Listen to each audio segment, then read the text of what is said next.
சற்று முன் வெளியான முக்கிய அறிவிப்பின்படி தமிழக அரசு ஊழியர்களுக்கு ஜாக்பாட். அகவிலைப்படி 58% உயர்வு. தமிழக அரசு அதிரடி. செய்தியை முழுமையாக கேட்கறதுக்கு முன்னாடி நம்ம சேனலை சப்ஸ்கிரைப் பண்ணலாம். சப்ஸ்கிரைப் பண்ணிக்கோங்க. மறக்காம பெல் பட்டனை கிளிக் பண்ணிக்கோங்க. அப்பதான் நம்மளுடைய அப்டேட்டட் நியூஸ் உங்களுக்கு உடனுக்குடன் வந்து சேரும். தமிழக அரசு ஊழியர்களுக்கு 3% அகவிலைப்படி உயர்த்தி முதல்வர் ஸ்டாலின் உத்தரவிட்டுள்ளார். இதன் மூலமாக தமிழக அரசு ஊழியர்கள் ஆசிரியர்களுக்கு 58% அகவிலைப்படி உயர்த்தி வழங்கப்படும் என்றும் ஜூலை 2025 1ஆம் தேதியிட்டு இந்த அகவிலைப்படி வழங்கப்படும் எனவும் முதல்வர் ஸ்டாலின் உத்தரவிட்டுள்ளார். மத்திய அரசு ஊழியர்களுக்கு அகவிலைப்படி உயர்த்தி வழங்கப்பட்ட நிலையில் தற்போது தமிழக அரசு ஊழியர்கள் ஆசிரியர்களுக்கும் அகவிலைப்படி உயர்த்தி தமிழக அரசு உத்தரவிட்டுள்ளது.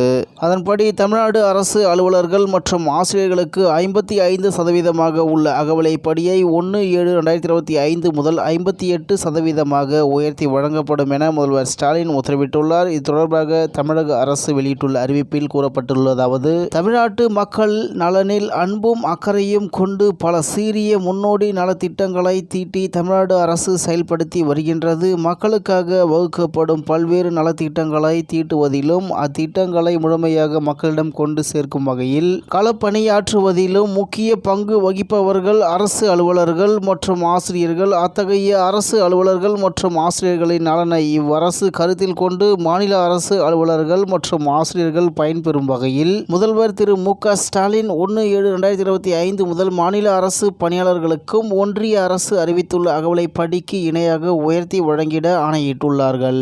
இந்நிலையில் இதன் விளைவாக 16 லட்சம் பேர் பயன்பெறுவார்கள். இதனால் தற்போது 55% உள்ள அகவிலைப்படி 3% உயர்த்தப்பட்டு 1/7/2025 முதல் 58% உயர்த்தி வழங்கப்படும். இந்த அகவிலைப்படி உயர்வால் சுமார் 16 லட்சம் அரசு அலுவலர்கள், ஆசிரியர்கள், ஓய்வூதியதாரர்கள் மற்றும் குடும்ப ஓய்வூதியதாரர்கள் பயன்பெறுவார்கள். இதனால் ஆண்டு ஒன்றுக்கு அரசுக்கு ரூபாய் 1829 கோடி கூடுதல் செலவினம் ஏற்படும். அரசு அலுவலர்கள் அல்லது ஆசிரியர்கள், ஓய்வூதியதாரர்கள் மற்றும் குடும்ப ஓய்வூதியதாரர்கள் நலன் கருதி இதற்கான கூடுதல் நிதியை அரசு ஒதுக்கீடு செய்யும். இவ்வாறு அதில் கூறப்பட்டுள்ளது என்று தகவல் வெளியாகி உள்ளது என்பது குறிப்பிடத்தக்கது.